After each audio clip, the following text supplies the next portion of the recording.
তো আপোনালোকে কেতিয়াবা ই চালান পে' কৰিছে নেকি? তো ই চালানৰ কিছুমান বস্তু মই ক'ব বিচাৰিছোঁ যে অসম আৰক্ষীয়ে কেতিয়াও ই চালানৰ বাবে তেওঁৰ নিজৰ পাৰ্চনেল মোবাইল ইউজ কৰি ফটো ল'ব নোৱাৰে।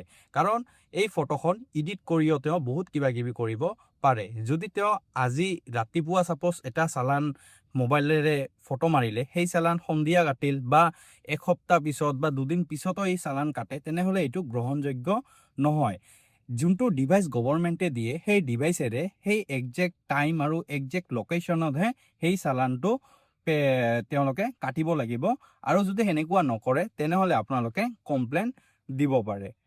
আৰু এটা কথা, যদি আপোনালোকৰ কোনো ডকুমেণ্টছ লৈ, যেনেকুৱা লাইচেঞ্চ বা এনেকুৱা কিবা ডকুমেণ্টছ লৈ কিনে কোনো ফাইন লগায়, সেই ফাইন আপোনালোকে উইদিন 15 ডেজৰ ভিতৰত থানাত গৈ কিনে সেইটো ফাইন বহুত কমকৈ আপোনালোকে পে' কৰিব পাৰে।